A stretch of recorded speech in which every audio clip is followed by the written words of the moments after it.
Considerado una de las figuras principales de las ciencias sociales a nivel mundial, Boaventura de Sousa Santos es originario de Portugal y director del Centro de Estudios Sociales de la Universidad de Coimbra. Es también profesor distinguido del Institute for Legal Studies de la Universidad de Wisconsin-Madison. Es doctor en Sociología del Derecho por la Universidad de Yale y ha dirigido equipos multidisciplinarios de investigación en Europa, África y América Latina. Entre sus libros más importantes figuran Por la mano de Alice, la posmodernidad social y política, Los derechos de los oprimidos y Refundación del Estado en América Latina, perspectivas desde una epistemología del sur. Ha recibido múltiples reconocimientos como el de Ciencia y Tecnología en México, la Gran Cruz de la Orden del Mérito Cultural en Brasil y del Pen Club en Portugal.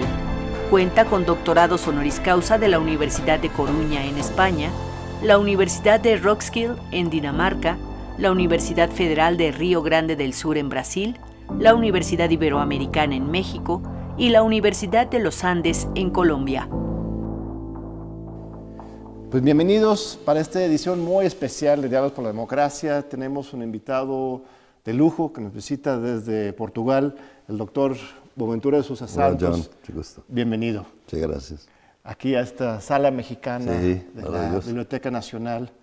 Se publicaron, aquí tenemos algunos de los libros impresos primero en toda la Nueva Hispana y en México. Y es un honor recibirte. Nos encontramos en una crisis, crisis constante. En tu libro más reciente hablas de este tiempo como una crisis de crisis que no se acaba nunca. Pero esta crisis en que estamos hoy es particularmente fuerte porque hemos perdido un poco la brújula ideológica. No solamente por la caída del muro de Berlín hace tantos años, sino también por la construcción del muro de Trump. Yo veo esos dos muros como simbólicamente similares. Así como se colapsó el comunismo realmente existente, también se está colapsando el neoliberalismo capitalista realmente existente. Y tenemos una oportunidad para construir nuevos paradigmas, nuevas formas críticas. Y tú, para mí, para mucha gente en México, en el mundo, eres un faro, una de las personas más visionarias que nos enseña el camino.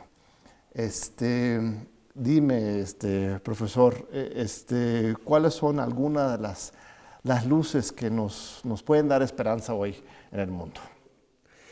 Claro, es realmente un contexto un poco difícil porque me parece que hoy hay una distribución desigual en el mundo como nunca entre el miedo y la esperanza. O sea, un gran filósofo del siglo XVII, Spinoza, habló que nosotros teníamos dos afectos o emociones. Uno era miedo y la otra la esperanza, y que habría que haber un cierto equilibrio entre las dos, porque si la gente tiene simplemente miedo, desiste. Y si tiene solamente esperanza, puede caer en voluntarismos suicidarios, ¿no? Lo que me parece hoy es que realmente los 99% de la población mundial tiene sobre todo miedo y muy poca esperanza. Tiene miedo de la guerra, del hambre, de perder el empleo, de no lograr otro empleo, del patrón, de una sequía, de una inundación, de la violencia cuando llega a la casa, de la brutalidad policial, del crimen organizado. O sea, mucho miedo y casi ninguna esperanza que las cosas cambien para mejor. En cuanto hay una pequeñísima minoría del mundo que, yo no diría que solamente tiene esperanza, pero no tiene miedo de nada, porque en su idea, cuando cayó el muro de Berlín, cayeron todos sus enemigos. Trump no tiene miedo de enemigos, no tiene enemigos. Entonces, puede tener algún miedo de la cuestión ecológica y tal, pero vive de esperanza y de expectativas positivas. Si el mundo aquí se queda muy poluido, están intentando ir para Marte, organizar viajes para que puedan vivir ahí. Si hay mucha violencia, tiene ejércitos privados, crean muros electrificados, etc. Si hay algún riesgo para sus vidas, las aseguradoras les pagan todo, ¿no? Entonces, gente que parece solamente tiene esperanza, no tiene miedo de enemigos, y otros que solamente tienen miedo. esta situación es insoportable. Entonces la única manera que yo pienso que tendremos que hacer, y donde va a haber una luz, es cuando podemos dar un poco de esperanza a quien solamente tiene miedo, pero para eso los poderosos tienen que volver a tener miedo. Pero ese miedo de los poderosos genera lo que vimos ahora en Bolivia, por ejemplo. Claro. Sí, ¿no? O sea, el claro. golpismo. Claro. Cuando los poderosos tienen miedo, reaccionan Claro. de una forma muy violenta, agresiva, y eso estamos viendo en el mundo entero. ¿No hay alguna forma de tener esperanza sin generarles los miedos a los demás? ¿O cuál es la...? Sí, porque es una esperanza arrogante. O sea, en cuanto a la esperanza de los oprimidos, es una esperanza de que su modo de vida, que es malo hoy, pero mañana puede ser mejor, lo que llamamos expectativas positivas, claro. ¿no? Para ellos realmente es una esperanza arrogante. Cada vez que quieren disminuir o eliminar un miedo cualquiera, tienen que sacrificar mucha gente. Así es. Tienen que sacrificar la democracia, tienen que sacrificar el planeta. Y como tienen poder, pueden crear zonas de sacrificio enormes en el mundo. Pues mencionaste a Evo y a Bolivia, es un caso nítido de cómo realmente, digamos, un miedo que resulta básicamente de la rivalidad entre Estados Unidos y China, que a mi juicio explica 50% de lo que está pasando en este continente y mismo en el mundo, que realmente basta que ese miedo pueda ser aplastado destruyendo un gobierno que unos meses antes había negociado con los chinos las concesiones de litio. Y así se crea de inmediato la idea de un miedo arrogante, digamos, porque no es miedo del enemigo Bolivia, miedo de un enemigo muy distante, China, porque habían pensado que habían destruido todos los enemigos, colaboraron con uno, que fue con China, y de repente China puede en 2030 ser la primera economía del mundo. Entonces eso es lo que crea la situación. Sí, porque entrevistamos a Álvaro García Linera, ¿no? ¿Sí? Hace unas semanas, y él atribuye la crisis en Bolivia más a cuestiones internas, fíjate. Obviamente él reconoce la cuestión internacional, pero él dice que esto no hubiera sido posible si no hubiera sido por el miedo terrible de estas clases adineradas, apoderadas, en Bolivia, este resentimiento frente a los programas sociales. Sabes, yo soy muy amigo de Álvaro, que considero uno de los grandes intelectuales marxistas de este continente, después de Mariátegui, y su obra es fundamental. Pero realmente yo pienso que en este momento no se puede pensar de factores internos como estén separados de los internacionales. Oh, claro. Están absolutamente mezclados, se aprovechan. ¿no? El trabajo de la Embajada de los Estados Unidos a producir el golpe antes de las elecciones es muy claro.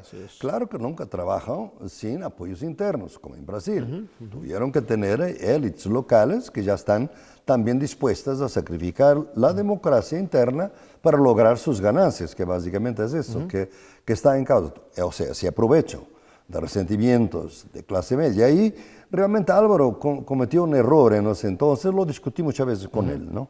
Y por eso estoy muy libre para hablar de esto, que es que Álvaro escribió en un cierto tiempo que con las victorias de los gobiernos progresistas, como ahora en México, ¿no? Obligaría a que la derecha, si alguna vez regresa al poder, tiene que ser más moderada, porque nosotros empujamos la política para las izquierdas.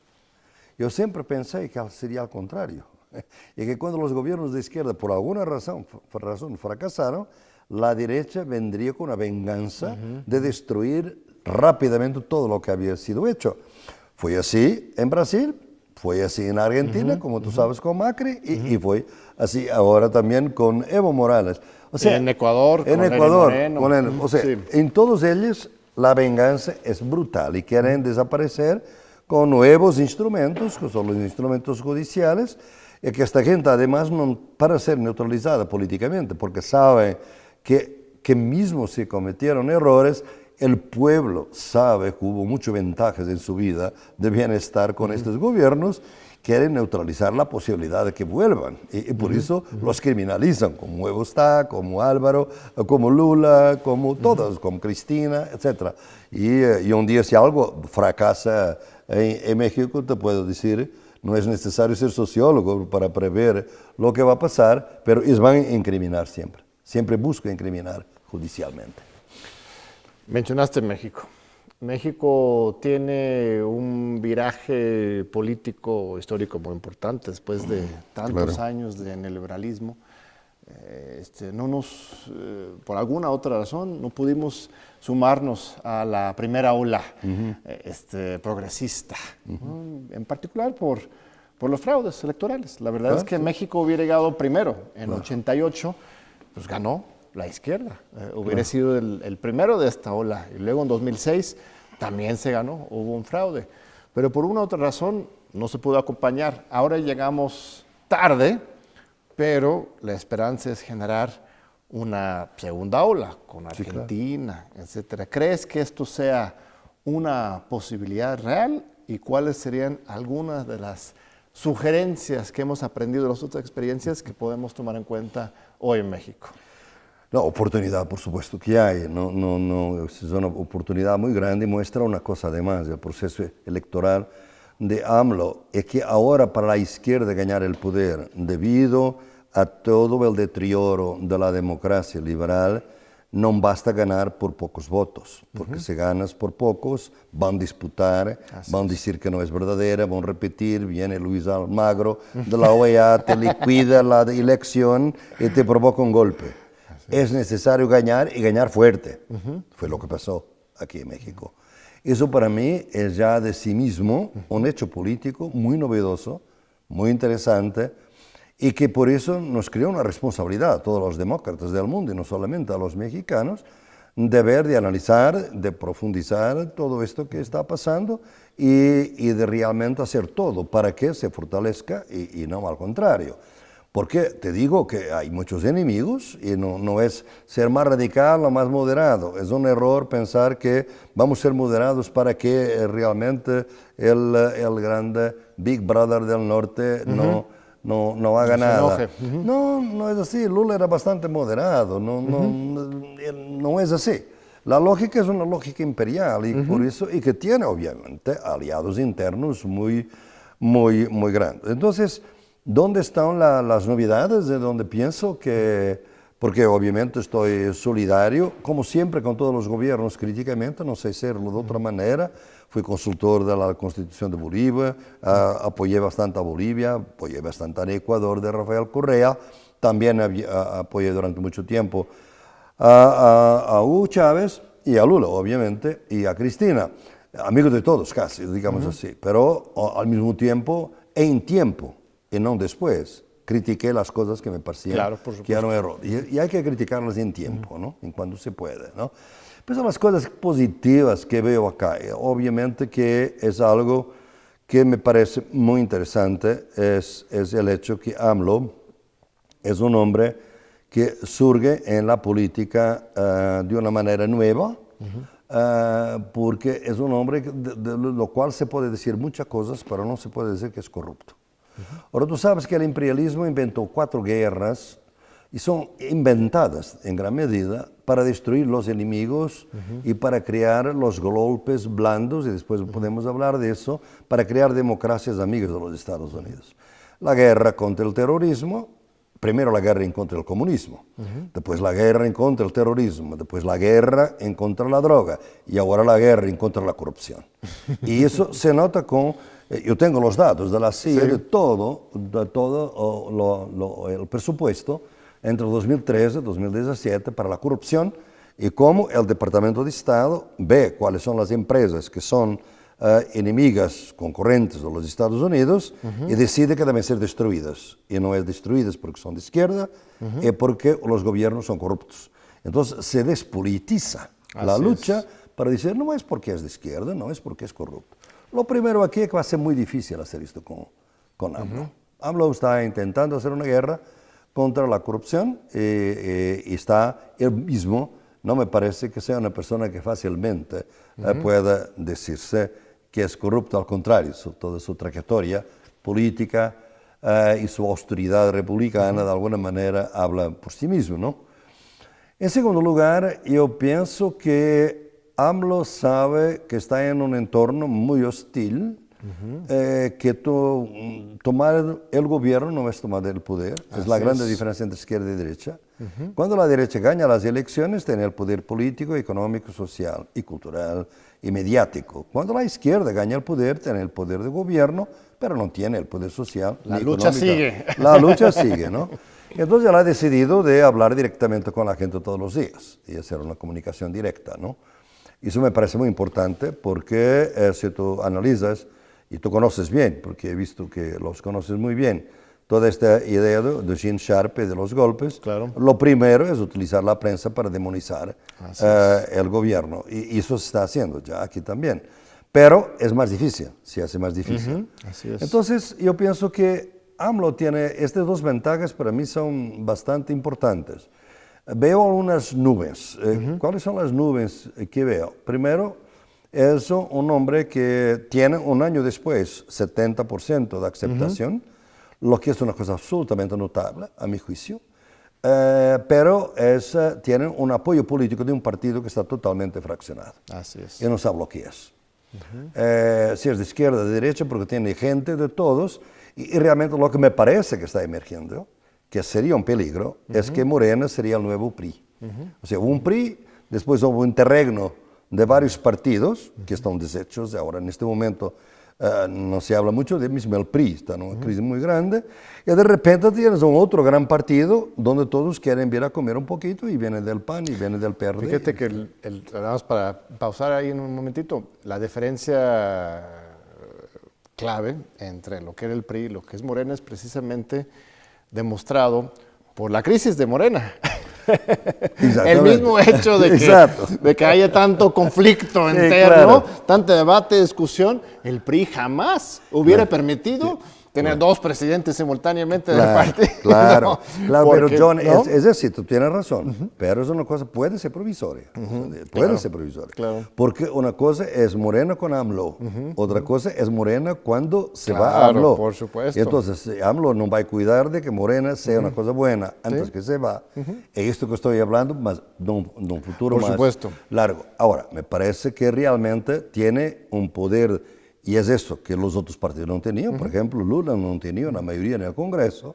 AMLO tiene, y eso para mí es muy importante. Uno que está solidario, pero de fuera, digamos, diría, esto parece con aceptación tan grande, esto sería la oportunidad para cambiar el sistema político y el sistema fiscal. Yo pienso que AMLO tiene la idea de que con la lucha contra la corrupción, los ahorros que va intentando de ver con toda la austeridad republicana en el Estado, va a lograr distribuir mejor la riqueza del Estado y va a garantizar una cierta estabilidad.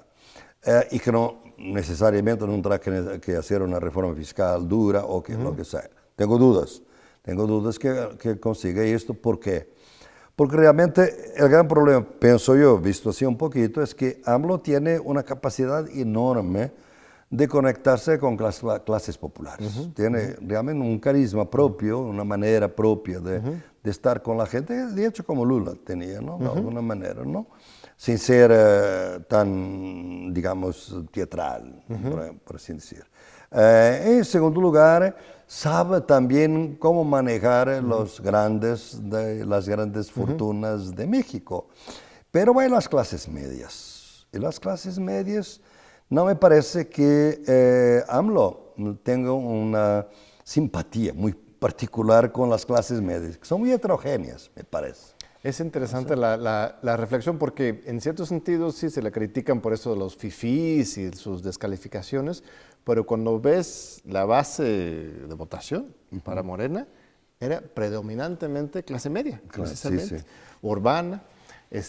Los más pobres, algunos votaron por Morena, una buena cantidad, pero otra gran cantidad votó porque están capturados por los viejos sistemas corporativos y clientelistas por el PRI, ¿no? Entonces, en cierto sentido, pues sí, él no tiene un discurso de lucha de clases que digamos, ¿no? Es muy volátil, es la clase media, es muy volátil. Porque ella se integra y mejora por el consumo. Tiene su carro, tiene unas cosas que va a comprar los shopping centers que están por todo lado en este país. Y si algo entiende, si algo pasa que ya no logra todo lo que quiere, viene el resentimiento. Eso es el peligro. Y entonces, como Paulo Freire ha dicho antes, y por eso yo pienso que la formación política ahora sería importante de la parte de la educación, si la educación no es emancipadora, el sueño del oprimido es ser opresor. Entonces, la clase media y mismo la clase popular, por veces si hay un poco de descontento y si es aprovechada políticamente por una extrema derecha nacional e internacional, ese descontento puede ser rápidamente volatilizado. Entonces, hay que garantizar institucionalidad que permita una cierta estabilidad en esas clases medias. Y la educación, a mi juicio, es realmente fundamental. Muy bien, vamos a tomar una breve pausa y regresamos ahorita con el doctor Boaventura de Sousa Santos, aquí en TV UNAM.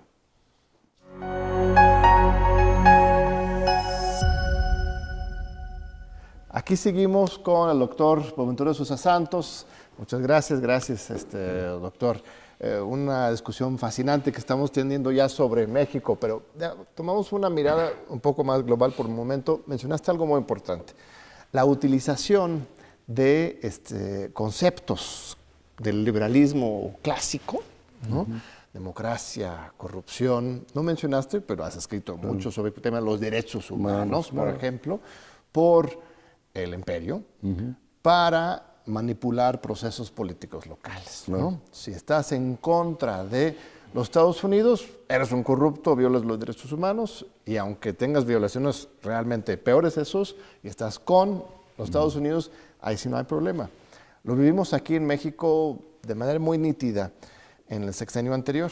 Recuerdo muy bien, todos hablando sobre las terribles violaciones de derechos humanos en Venezuela, mientras en México teníamos muchos más presos políticos, una censura absoluta, una brutalidad de control autoritario del Estado de México, pero como era neoliberal y pro-estadounidense, no había problema.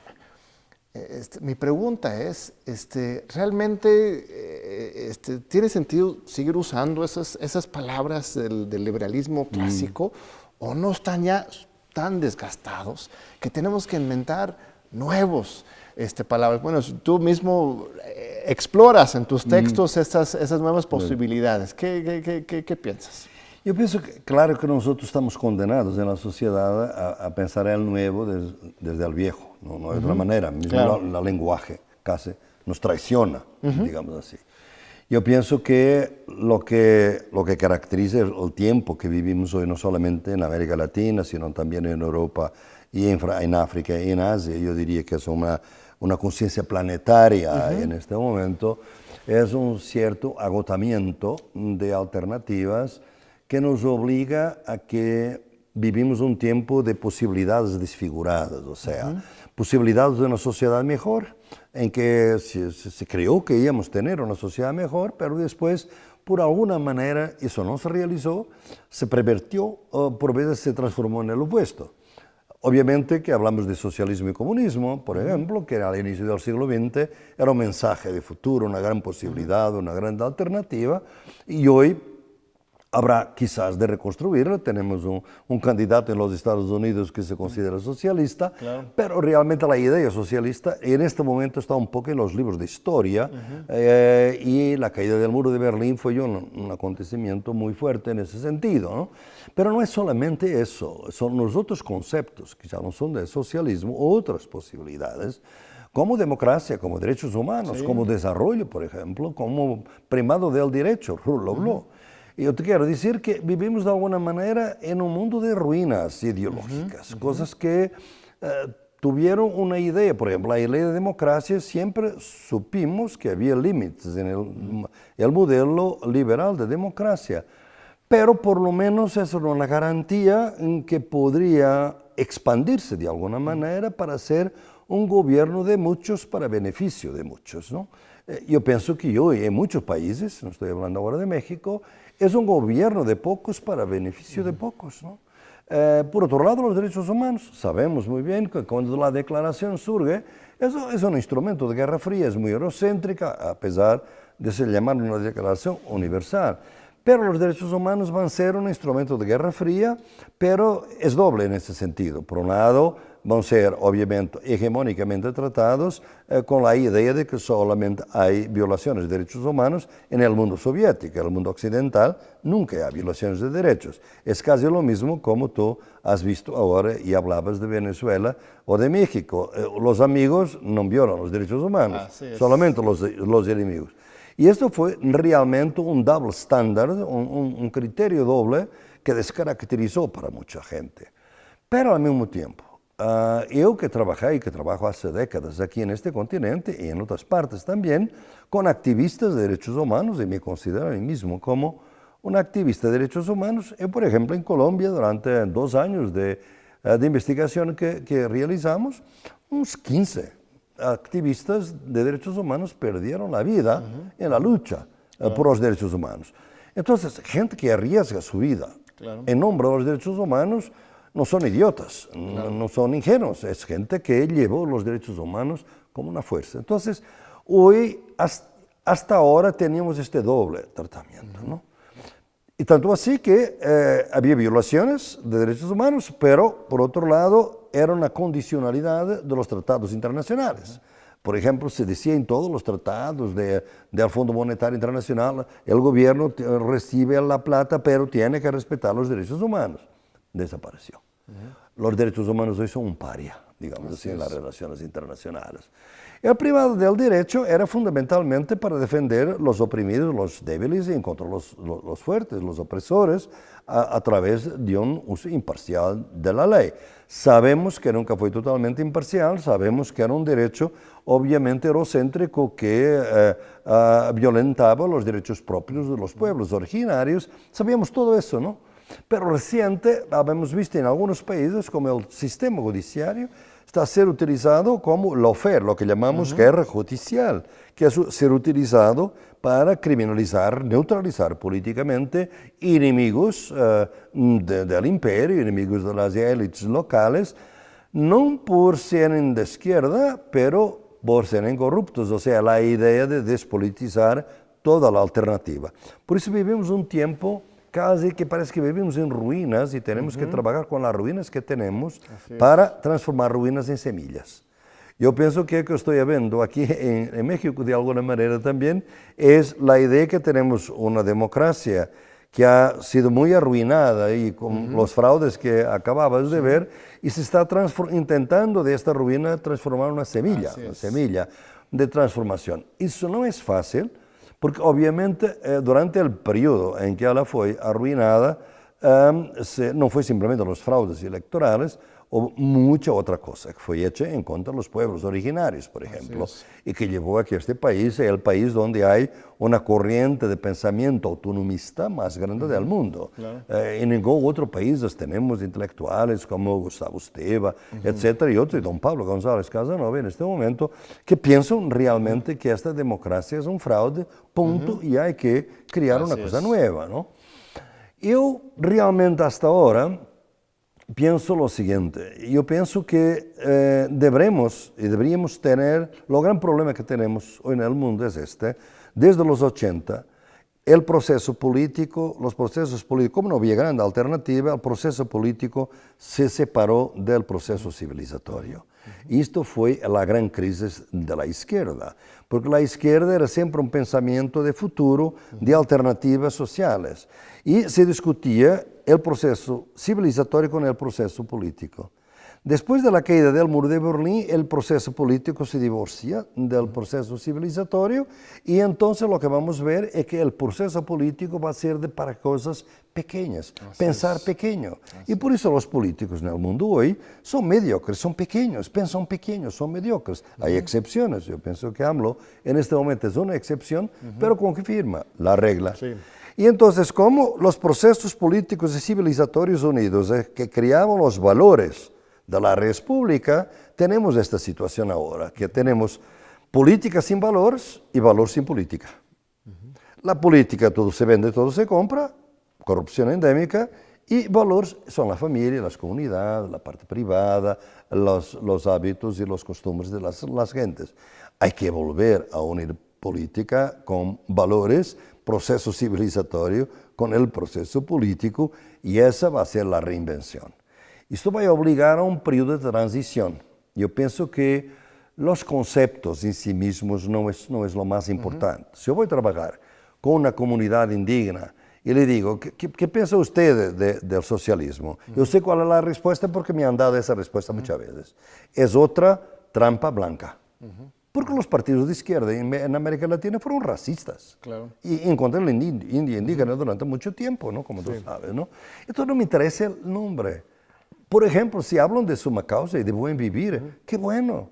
O sea, es una idea de una sociedad de cohesión social, de solidaridad, de reciprocidad, de que no todo se mida por el valor de trueque, sino por el valor de uso, por las utilidades, defensa de la tierra, de la madre tierra, no la destrucción del planeta que está por ahí, que es la gran consecuencia de este divorcio del proceso político y del civilizatorio, es que la cuestión ecológica se fue profundizando y agravando, pero no es tratada políticamente, nunca, ¿no?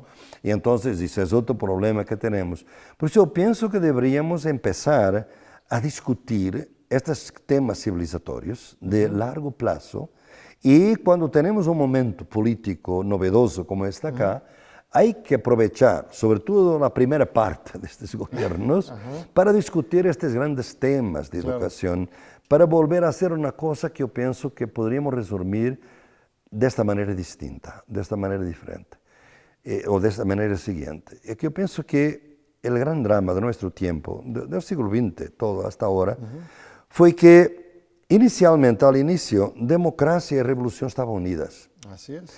Y eran dos formas de lograr una sociedad mejor. En 1918, tiene fecha de todo, ¿no? Cuando los bolcheviques no tienen la mayoría en la Asamblea Constituyente en Rusia, disuelven la Asamblea Constituyente y se transforma en un partido revolucionario. En ese momento, simbólicamente, yo diría, se da un divorcio entre democracia y revolución.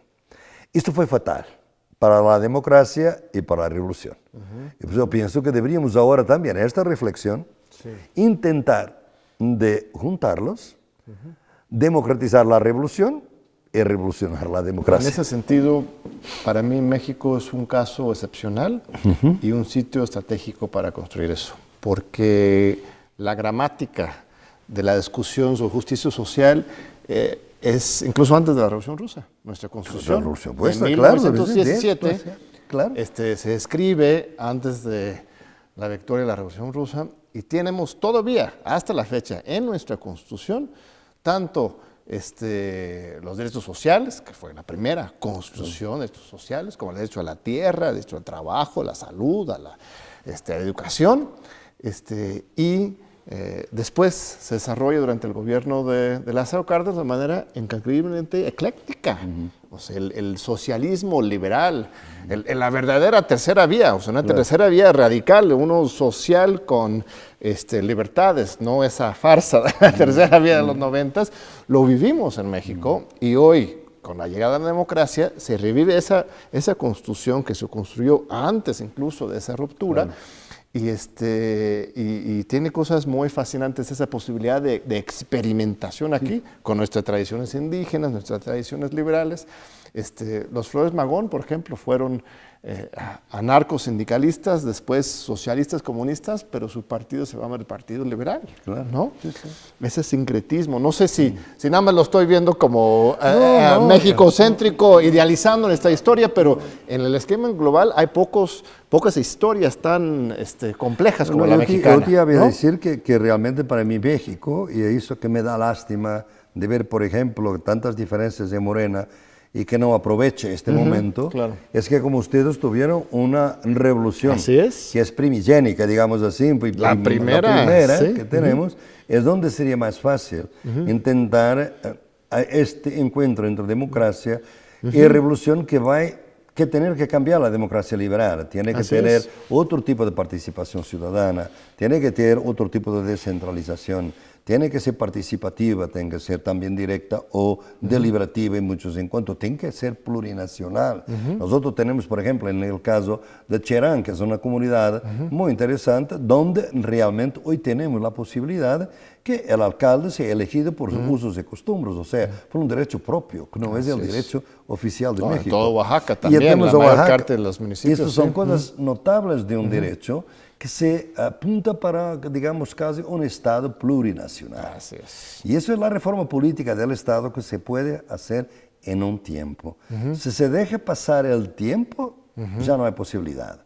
Yo, por ejemplo, pensaba que Lula tenía posibilidad, y lo he dicho muchas veces, que él tenía posibilidad de hacer una reglamentación de los medios para permitir la democratización, sobre todo para que las televisiones comunitarias, como públicas. se hizo Kirchner en Argentina. En Argentina. Y Evo en Bolivia también. En Bolivia menos que en Argentina. Argentina con más éxito. Te debo decir que Alberto Fernández está en el poder por eso.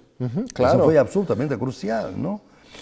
Pero él no aprovechó en un momento en que las élites estaban en la defensiva, no aprovechó su tiempo, no lo hizo, ¿no? Yo pienso que eso, por ejemplo, es fatal con la reforma política, la reforma de los medios y la reforma fiscal. Fiscal, claro. Esas son las tres grandes que tienen que ser hechas. Y claro, hay que crear credibilidad. Yo pienso que AMLO está intentando de crear la credibilidad. Hay que tener competencia técnica, porque es necesario por veces. Si tú quieres, por ejemplo, hacer un cambio de los sistemas de pensiones, yo observo bastante cuidadosamente lo que está pasando, porque trabajé en este sistema en Portugal, para evitar la privatización del sistema de pensiones y mantener un sistema propio. Yo pienso que es necesario también mucha competencia técnica, y la hay. Yo estuve hoy hablando con gente que es especialista en sistemas. Hay que buscar toda esa expertise, todo ese conocimiento para una propuesta progresista para México. Las condiciones están ahí. Hay que no desperdiciarlas, porque la segunda ola tiene que aprender con los errores de la grande y de la primera. Y ahí, como te digo, la cuestión de los megaproyectos es una cuestión que tiene que ser muy bien discutida. ¿Por qué? Porque tenemos los límites ecológicos y una conciencia ecológica planetaria cada vez más. Cuando se habla de soberanía energética, es muy interesante y muy importante, pero es importante reconocer que no es lo mismo que soberanía alimentaria. Porque soberanía alimentaria es consumir lo que se produce localmente. Soberanía energética ya no puede ser cualquier energía, porque si es simplemente el fósil y el petróleo, tú vas a crear una crisis ecológica. Soberanía energética, por ejemplo, tiene que significar inversión en energía renovable, que hay mucha y que es posible. En Portugal hoy 25% de nuestra electricidad es eólica. Entonces hay que seguir caminos de una soberanía innovadora que pueda llevar los seguros, los transportes públicos tienen que ser. Y hoy, por ejemplo, proponía a un grupo que los transportes públicos deberían ser de gran calidad y deberían ser gratuitos en todo el mundo, para que el carro salga un poco de las ciudades. Fíjate, alguna vez yo me he propuesto eso en alguna columna y la gente me tachaba de loco. A mí me parece también, el transporte público debería ser gratuito, es un subsidio al capital, o sea, estás transportando trabajadores.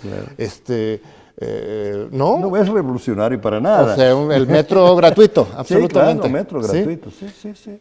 Y para permitir, claro, con calidad, obviamente, que ese es otro, porque tú tienes, por ejemplo, casos como en varios países, y tú tienes eso, de que, por ejemplo, en Brasil se hizo, en Colombia, que aumentó, cuando se bajaron los precios de los transportes, aumenta la población que se transporta, pero no aumentan los vehículos.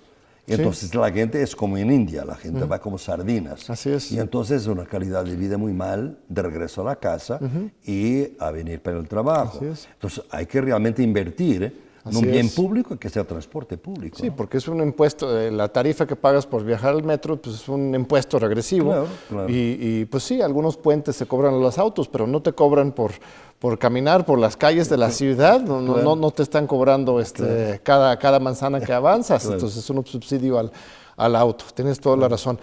Vamos a tomar un segundo corte y regresamos ahorita para nuestra última sección aquí con el doctor Boaventura de Sousa Santos. Aquí seguimos con el doctor Boaventura de Sousa Santos. Muchas gracias. Hice un viaje hace un año y medio, justo después de la victoria del observador en México, a Europa. Visité a Copenhague, a París, a Londres, conversar con académicos, políticos, y yo sentí una depresión terrible, una tristeza frente a el avance de una xenofobia, un populismo de derecha. Eso sí, estaban fascinados con la historia de México, lo que está, ¿no? ¿Cómo lo hicieron en este mundo tan complejo? México es una excepción.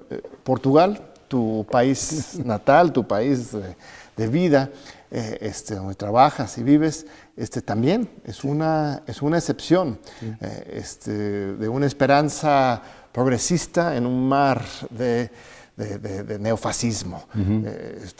¿Cómo ha sido posible? ¿Cuáles son las lecciones desde Portugal para el mundo? No, yo creo que es una innovación política bastante interesante.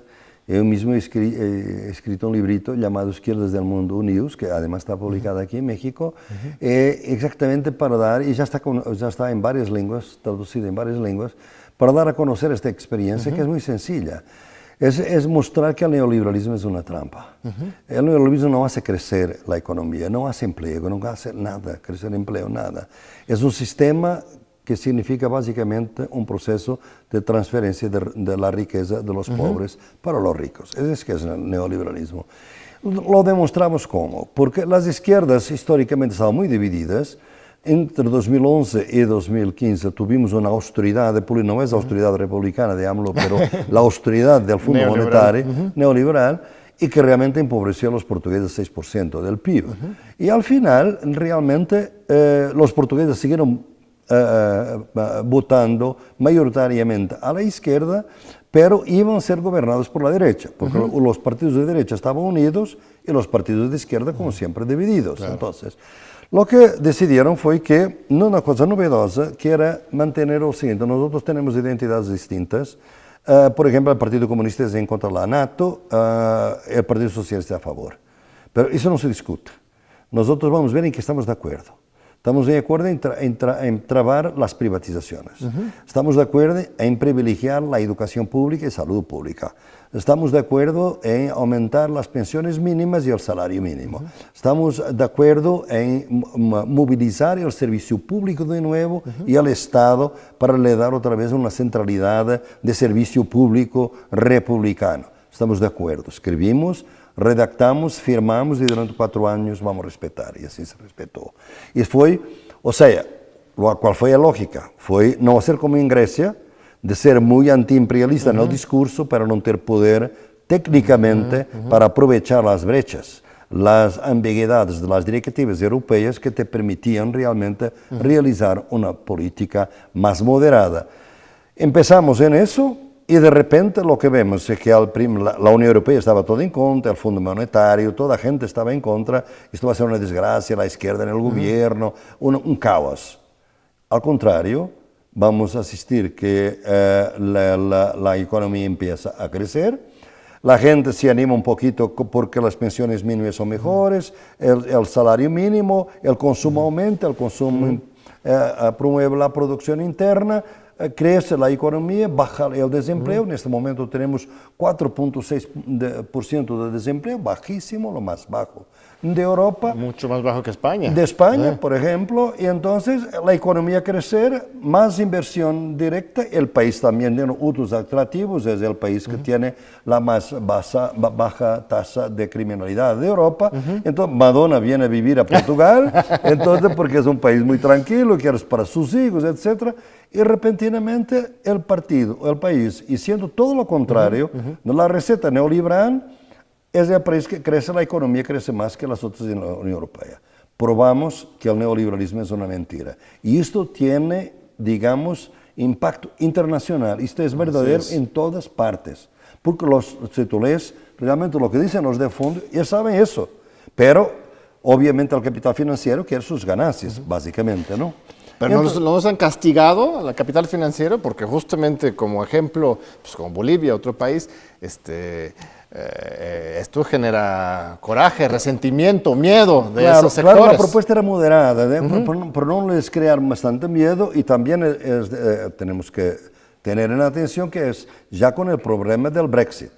O sea, si Europa sigue una posición de que realmente nada de bueno viene de la Unión Europea, los estados quieren hacer cosas buenas, pero la Comisión Europea es totalmente neoliberal, más gente va a pensar en el Brexit. Y si hay dos Brexits, la Unión Europea acaba. Entonces también este entorno fue realmente beneficioso.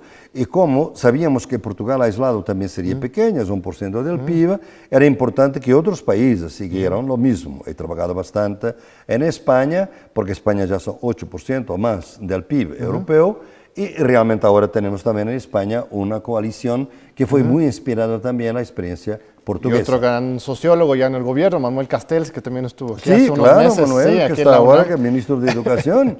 O sea, estamos mostrando que realmente hay alternativas. Y yo pienso que México está demostrando que hay alternativas. Realmente elas son todas moderadas, no tiene un discurso muy agresivo, demasiado agresivo, busca obviamente las contradicciones del sistema y busca aprovechar, obviamente necesita también que las fuerzas sociales, políticas que apoyan este proceso no desistan rápidamente. Yo pienso que aquí en México lo que me está preocupando un poquito es que algunos que estaban enteramente con este proceso de la 4T, de repente ya no creen que eso sea posible, pasó solamente un año, es muy poco. ¿Por qué que digo esto? Porque esto es importante para Europa y es importante para el mundo. Y te quería mencionar exactamente que se está pensando, yo soy miembro del Consejo Internacional del Foro Social Mundial. Como tú sabes, el Foro Social Mundial nació como una alternativa al Foro Económico de Davos. Así es. ¿No? La contraparte desde Sudamérica, a partir de los gobiernos en 2001, progresistas. al mismo tiempo, tuvimos un diálogo directo entre George Soros y nosotros en Porto Alegre, en Davos, para mostrar que había dos foros, ¿no? Así es. Claro que el foro económico es el capital y tiene mucho más fuerza. El foro social mundial, de alguna manera, tuvo crisis a lo largo de este Y tiempo. López Obrador le hizo el feo, ¿eh? No fue. No Ahorita, fue. hace unas semanas, el foro económico, él mandó a algunos miembros de su gabinete a escuchar, pero él no fue. Es un honor para mí que él no haya ido, ¿no? Yo ya soy un poco fan de él, ahora me quedo todavía más, ¿no? Porque es coraje de hacer esto y hice muy bien de no ir. Y hay otro tipo de cosas que se están realizando ahora de aliados de los Estados Unidos para liquidar a Irán y que quieren aliados incondicionales y México se queda un poco por de fuera, dice, muy bien, lo hace. Entonces, yo pienso que estas experiencias novedosas van a ser muy importantes para alimentar los movimientos sociales, las iniciativas locales que en varias partes del mundo se están realizando porque la gente necesita de sobrevivir y tiene que sobrevivir en contra de este neoliberalismo que produce hambre, que produce muerte, violencia, asesinatos, violencia de las mujeres. El feminicidio está aumentando en el mundo, el trabajo esclavo está aumentando en el mundo. Entonces, todas estas alternativas, mismo las más moderadas, son importantes para dar una idea al mundo. Y entonces surgió la idea, y fue deliberada, que México será el país donde se va a realizar el próximo. Ya está tomada la decisión. Ya está tomada la decisión. ¿En qué año será? Será 2021, el próximo año, quizás en enero, la fecha no está determinada. Yo soy miembro del Consejo Internacional, ayer tuvo una reunión aquí en la OACM, la Universidad Autónoma de Ciudad de México, para discutirmos y es muy importante que los mexicanos se apropien de la idea, porque yo pienso que en este momento es más importante, el Foro Social Mundial es importante, pero México es más importante para el Foro Social Mundial que el Foro Social Mundial para México. México está en un proceso de renovación y hay que obviamente darle voz y darle amplitud internacional. Pero México también va a permitir al Foro Social Mundial devolver un poco la esperanza. Claro. La esperanza de alternativas. Y eso puede traer miles, centenares de miles de personas a México para discutir realmente cosas que quizás no se están discutiendo ahora, que son todas estas alternativas al desarrollo. Un gran laboratorio de experimentación de pensar, un nuevo pensamiento crítico y práctica. Claro. Porque el Foro Social Mundial se ha perdido un poco su presencia, pues, naturalmente con la derrota de los gobiernos de izquierda, se ha perdido un poco la brújula, revivirlo, fortalecer desde México. Se puede encontrar acá. Aunque uno de los problemas que te puedo anticipar es que pues, aquí nuestras izquierdas están un poco divididas, como mencionas. Un poco es favor. Hay yo que apoyo la 4T, el gobierno, críticamente, hay que criticar, de repente me llama la atención que hay muchos que son muy rápidos, capaces de reconocer los grandes logros de los gobiernos de izquierda, aunque sean las muy moderadas, de Brasil, de Bolivia, de Portugal, de Ecuador, pero de repente cuando hacemos lo mismo aquí, esas mismas voces mexicanas dicen, no, muy moderado, muy extractivismo, críticas legítimas, pero no son capaces de valorar esas mismas experiencias en su propio país. Entonces tenemos de repente una división fuerte. Sí vengan las experiencias internacionales, pero aquí lo que estamos viendo en México como que no se debería comparar. ¿O cómo lo explicas? No, yo pienso que eso es una actitud muy nefasta y que ahora es todavía más irresponsable, a mi juicio, ¿no? Porque ahora sabemos lo que hace la derecha, la extrema derecha, cuando los gobiernos fracasan. Así es. Lo que está pasando en Bolivia, lo que pasó en Argentina, lo que está pasando en Brasil, muestra que el fracaso es una cosa muy dolorosa. No es simplemente un cambio de gobierno, es un cambio de régimen que hace para neutralizar cualquier posibilidad de futuro. Por eso, si AMLO va a fracasar, la 4T fracasa, no puedes decir que fracasa ahora para seguir el próximo sexenio, no, es fracasar por mucho tiempo. Así es. Es la idea de neutralizar la idea por mucho tiempo.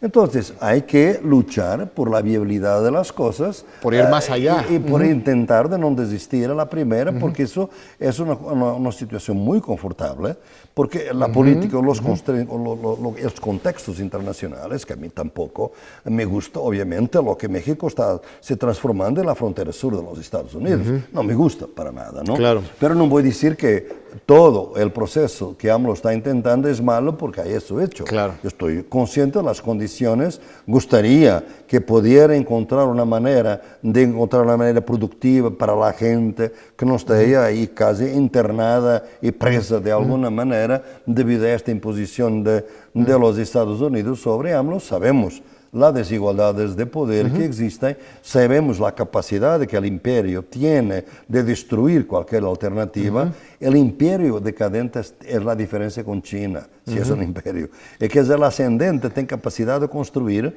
mismo que sea a costa de algunos sacrificios nuestros, ¿no? Perdemos autonomía. El imperio decadente destruye, sobre todo, es bueno a destruir. A construir ya es otra cosa, yo no sé lo que van a hacer en Bolivia, pero basta hablar con la gente y ver lo que está pasando, son muy buenos a destruir. A construir, para nada. Bolsonaro destruye casi todo lo que Lula hizo.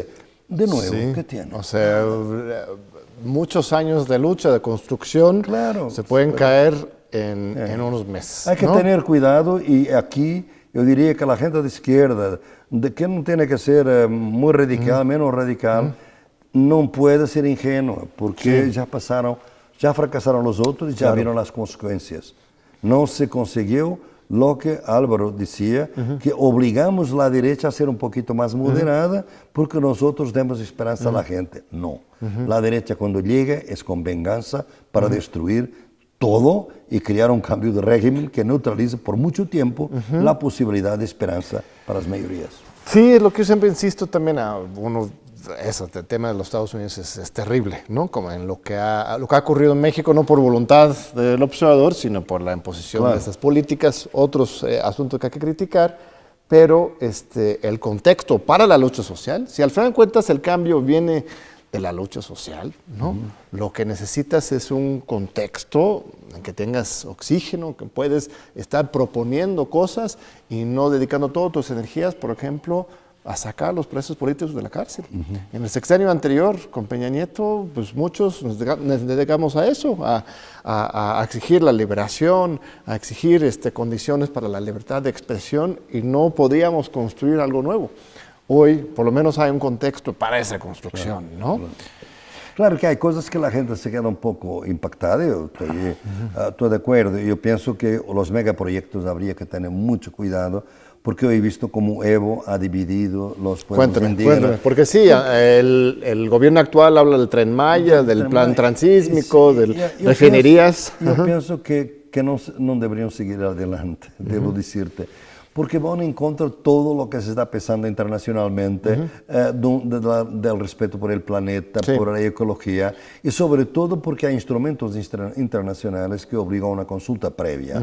Pero la consulta tiene que ser genuina. Tú no puedes hacer una consulta mostrando a la gente solamente los ventajas de un tren o de lo que sea. Claro. Tienes que mostrar los inconvenientes, tienes que permitir que la gente tenga una capacidad de respuesta. Y se tiene, hoy en día, el mundo ya no está para estos grandes megaproyectos, porque la destrucción ambiental es muy grande. Lo que está pasando en Amazonía, lo que está pasando en Australia, lo que está pasando en California, la gente piensa que ahora puede decir, sí, pero no quieren desarrollar a México. ¿Cómo después. generar el desarrollo? Entonces, Pero eso entonces está... para eso, por eso, tú tienes que encontrar, y ahí es la creatividad. Se puede crear empleo, se puede crear agricultura Claro. más familiar. No hay que proteger simplemente la agricultura grande latifundiaria del sur. Tú tienes que proteger la agricultura fundiaria porque familiar, 70% de lo que comemos viene de la agricultura, pequeños campesinos, familias, etc. Hay que proteger, hay que crear formas alternativas de empleo. Realmente ecoturismo. El programa también. de Sembrando Vida, no sé si lo conoces, Sí, ¿no? sí, que sí. es justamente Puede esa idea. Puede ser por ahí todo lo que sea grande de escala en este momento, que no tenga escala humana y que sea sin la participación de la gente, va a dividir. Sí. Evo diga lo que diga, dividió los indígenas, tanto así que había dos organizaciones SIDOB, dos CONAMAC, Rafael Correa demonizó a los indígenas, promovía los indígenas individualmente, pero demonizaba las dirigencias indígenas. No puede ser. Yo pienso que el movimiento indígena es fuerte en este. Por ejemplo, veo que en el colectivo del foro, decía ayer, hay que ver pueblos originarios acá, porque los pueblos originarios, que ahora son 20% de la población, según los últimos, además, mismo que sean menos, son más representativos cuantos menos son, porque son los que no fueron totalmente destrozados por el colonialismo y destruidos. Entonces, es muy importante que haya esa conciencia plurinacional e intercultural del Estado, porque México tiene que ser intercultural y para eso es demasiado tarde venir con megaproyectos que mismo el nombre ya es anti-humano y ya asusta a la madre tierra, se queda inmediatamente asustada y no solamente los pueblos indígenas, y va a exponer una opinión internacional en su contra, cuando AMLO en este momento tiene una opinión internacional muy buena. Yo tendría mucho cuidado por ahí. Sí, grandes temas. Ya estamos terminando, tenemos unos 2 minutitos, me están avisando. No hemos ni entrado en la cuestión más epistemológica, es el libro más reciente del autor de Sousa Santos. Terminamos con la universidad, porque aquí es donde estamos, en esta gran universidad. Muchos tenemos esperanzas que desde la universidad podemos regenerar el pensamiento civilizatorio, ¿no? Don Pablo González Casanova recientemente en unas celebraciones de la autonomía de la universidad habló de eso, de la universidad como el gran centro de pensamiento, crítica, civilización, pero simultáneamente esas universidades son pues un legado colonial, ¿no? Nos imponen una lógica eurocentrista. Entonces, hay esperanza para la universidad en la construcción de la nueva visión de justicia o tenemos que construir otra cosa? No, yo estoy totalmente adepto que hay que partir de estas universidades, obviamente, porque una cosa es cierta, cuando viene un gobierno de extrema derecha, como estamos viendo, por ejemplo, en Europa, como estamos viendo en India, lo primero blanco es la universidad pública. ¿Por qué? Porque es donde se produce conocimiento libre, crítico, plural, independiente. Y ellos no quieren eso. Modi, por ejemplo, en India, no contrata los profesores universitarios para hacer estudios de política pública. Contrata las empresas de consultoría, porque puede, obviamente, definir los términos de referencia y las conclusiones que quiere, ¿no? No, es muy importante. Pero el problema es que en qué condiciones debemos defender la universidad pública. Porque durante mucho tiempo las élites defendieron la universidad pública porque era el proyecto de país. El neoliberalismo no quiere proyecto de país. Manda a sus hijos para las universidades globales. Ya no tiene confianza en las universidades públicas.